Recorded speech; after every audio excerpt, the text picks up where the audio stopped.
Breaking news bird flu సోకిన కోళ్లను చేపల చెరువులకు మేతగా వేస్తున్నారని కాకినాడ జిల్లా కలెక్టర్కు ఫిర్యాదు అందింది. పూరాన్ నీడీ ఎడ్యుకేషనల్ చారిటబుల్ సొసైటీ సభ్యులు జిల్లా కలెక్టర్ దృష్టికి తీసుకొచ్చారు. ఏలేశ్వరం, జగ్గంపేట, గండేపల్లి, పెద్దాపురం, ప్రత్తిపాడు మండలాల్లో చేపల చెరువులు ఎక్కువగా ఉన్నాయి. బర్డ్ ఫ్లూ సోకిన కోళ్ల మేతను చేపలు తింటే ప్రజలు తీవ్ర అనారోగ్యం బారిన పడే అవకాశం ఉందని ఆందోళన వ్యక్తం చేస్తున్నారు. మత్స్యశాఖ అధికారుల దృష్టికి తీసుకువెళ్లినా పట్టించుకోవడం లేదని సొసైటీ సభ్యులు ఆరోపిస్తున్నారు.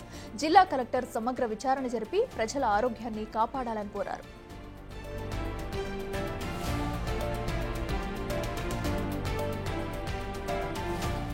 ఇదే అంశానికి సంబంధించి మరింత సమాచారం మా ప్రతినిధి శివశంకర్ అందిస్తారు. శివశంకర్, చెప్పండి, మరి ఏదైతే ఒక పక్క అయితే కోళ్లు బర్డ్ ఫ్లూ సోకడంతో కూడా దానికోసం ఆల్రెడీ కూడా ఒక డిస్కషన్ అయితే అవుతుంది. మరి ఆ కోళ్లను, చనిపోయిన కోళ్లను కూడా అటు చెరువుల్లో చేపలకు మేతగా వేస్తున్నట్టు కూడా తెలుస్తుంది. నిజంగానే వేస్తున్నారా? ఇది ఎన్ని రోజులుగా జరుగుతుంది? డీటెయిల్స్ ఏంటి?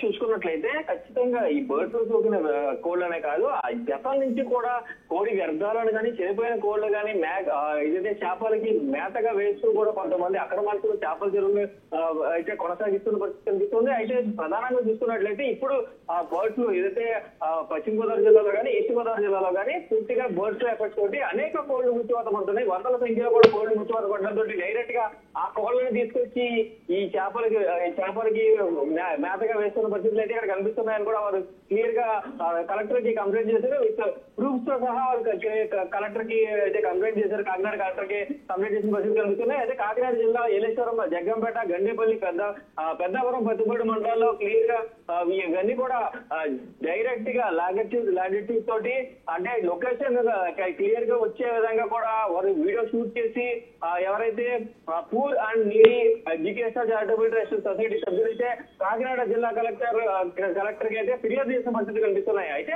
దీనికి సంబంధించి క్లియర్ గా వీడియో ప్రూఫ్ ఉండడంతో అధికారులు కూడా చర్యలు తీసుకోవాలంటూ కూడా ఇప్పటికే కలెక్టర్ ఆదేశించినట్టుగా కూడా మనకి సమాచారం అందుతుంది. అయితే దీనికి సంబంధించి మత్స్యశాఖ అధికారులకి ఆర్డర్స్ కూడా పాస్ అయినట్టుగా కూడా మనకు తెలుస్తుంది. అయితే దీనికి సంబంధించి ఎప్పుడైతే చనిపోయిన కోళ్లని తినడమే ఒక వైరస్, చనిపోయిన కోళ్ళలో అనేక బ్యాక్టీరియా ఉంటుంది. అలాంటి చేపలు తినడం వల్ల, అలాంటి చేపలను మంచిగా తీసుకోవడం వల్ల ఎంతో ప్రమాదకరం అని కూడా చెప్తున్న పరిస్థితి కనిపిస్తుంది. అయితే బర్డ్ ఫ్లూస్ లోకి అనేక వందలాది కోళ్లు ఇప్పటికే మృత్యువాత పడుతున్నాయి. కాబట్టి క్లియర్ గా దీనికి సంబంధించి మొత్తం ఈ చేపలకి ఏదైతే కోడి గర్భాలను కానీ, చనిపోయిన కోళ్లు కానీ వేసే వారిని ఆ చేపల చెరువులు సీజ్ చేయాలంటూ కూడా సభ్యులందరూ కోరుకుంటున్న పరిస్థితి కనిపిస్తుంది. అయితే శివశంకర్, మరి బర్డ్ ఫ్లూ వచ్చిన కోళ్లను మేతగా వేయడం వల్ల ఆ ఫిష్ తిన్నా కూడా ప్రజలకు అనారోగ్యం పాలయ్యే అవకాశం ఉంది. మరి వాటిని అరికట్టేందుకు అక్కడ చర్యలు తీసుకుంటున్నారు? ఎందుకంటే ఆ ఫిష్ని ఏదైతే చెరువుల్లో వేశారో వాటిని బయటకు తీసి అమ్మకుండా ఏమన్నా చర్యలు తీసుకుంటున్నారా? అక్కడ స్థానికులకు ఏమన్నా సూచనలు చేస్తున్నారా?